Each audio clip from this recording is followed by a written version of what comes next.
Hi everyone! Let's talk about Jesus.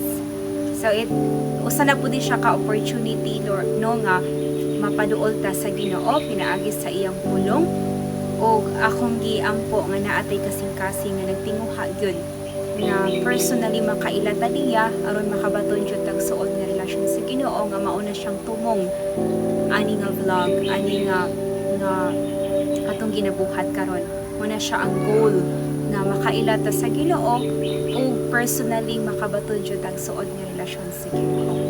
So karon atong hinumduman nga ang Bible mao siya ang pinaka-common nga pamaagi aron ta makaila sa Ginoo. Kay iyang gi-reveal ang iyahang pulong aron nga mapaduol ta sa iyaha o makaila ta sa iyaha o makabaton tag suod nga relasyon sa iyaha. Because si Jesus niari siya sa kalibutan dili aron magtukod og relihiyon kung dili aron gusto siya nga makabaton og relasyon sa atoa. So karon atong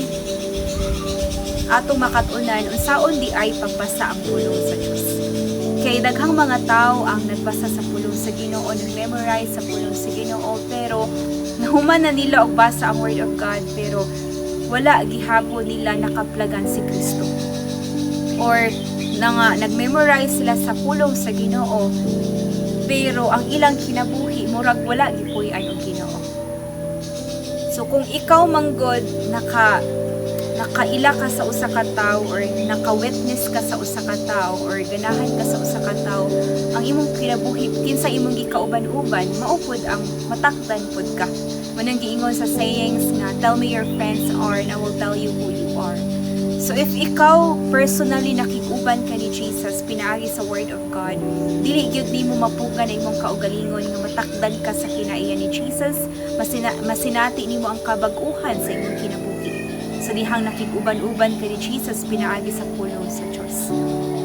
So karon atong mahibaw-an unsa di ay pamaagi aron nga mahimamat nato si Jesus nga maoy ato ang kinabuhi pinaagi sa pulong sa Ginoo. So para sa ako number 1 gyud nga importante nga imuhang buhaton kung magbasa ka sa pulong sa Ginoo is ang pinaka-importante sang approach, ang imuhang motivation. Ingon ang pulong sa Dios sa 1 Corinto chapter 13 verse 3. 1 Corinto chapter 13 verse 3 niingon diri nga bisag ipanghatag ko pa ang tanan nga ania kanako ug ipasunog ang akong lawas apan kung wala ako'y gugma wala kini kapuslanan. Sa ato pa di ay the approach or ang motivation gyud sa pagbasa nimo sa Bible is gusto ka nga makaila sa Ginoo, gusto ka nga mahimamat nimo ang Ginoo ug tungod sa imong gugma para sa Ginoo. Murabag if gusto ka makaila sa usa ka tawo, example na artista nga moari sa imong lugar, na ay artista nga moari, example si Daniel Padilla, buhaton jud nimo ang tanan nga mapaduol sa kung asa siya. So mao nang imong motivation nga gusto ka mahimamat ni Daniel Padilla, gusto ka ma-encounter ni Daniel Padilla, mao nga buhaton gud nimo basag daghang tawo, buhaton nimo tanan makigsuot ka bahalag init, buhaton jud nimo ang tanan, kay gusto gyud nimo nga mapaduol ni Daniel Padilla o gusto nimo mahimamat si Daniel Padilla. So ing ana po di ay ta kung magbasa ta sa pulong sa Ginoo dili tungod kay sugo sa maoy maayo, kung dili magbasa ka sa Biblia tungod kay gusto gyud nimo siya nga makaplagan, gusto nimo makailang kasi sa Ginoo. Naa kay pag-ampo ba nga moingon ka, Lord, I want to know you more, gusto ko makaila sa imuha. So kung kana mao ang imong approach, kung gusto ka, this is not a thing, this is a person, this is Jesus. Tao siya, si Jesus is a person. So kung naa kay tinguha nga makaila sa iyaha, you spend time. Dili ka makaila sa usa ka tawo kung dili ka maghatag og panahon ug oras. So sa imong pagbasa sa pulong sa Ginoo, ikaw maoy naminaw sa Ginoo ug ang Ginoo maoy ni istorya.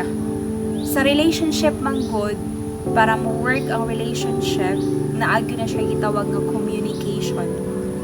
Ug ang communication is a two-way process. Pasabot dili lang ikaw sige istorya, dapat tagaan po nimo imong partner og chance po na mo istorya aron ikaw maminaw. So sa dihang mobasa ka sa pulong sa Ginoo, ikaw maoy naminaw ug ang Ginoo maoy nang istorya sa imuha.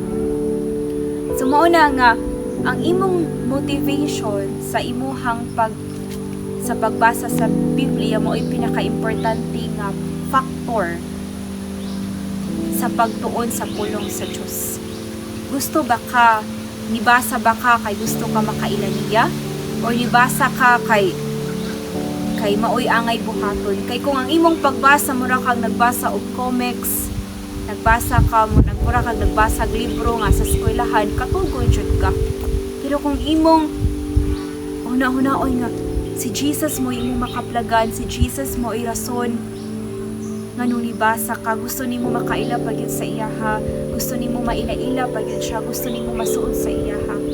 Excited ka nga mabasa sa imong Biblia, makaingon kay ani di ay ka Lord, mao di ay na siya imong gusto, mao di ay ni siya ang imuhang mga pamaagi.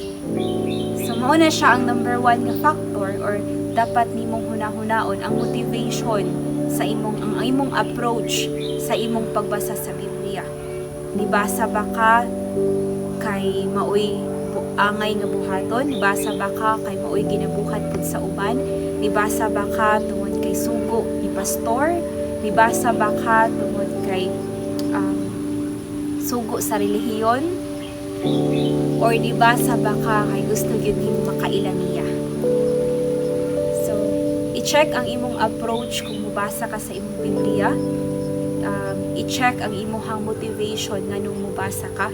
Kay kung ang imong motivation kay gusto nimo makaplagan siya, sultihan siya taka nga ang Ginoo, kining word of God mahimo ni siyang buhi ug mahimo kang makaila sa iyaha ug makabaton kang suod nga relasyon sa iyaha.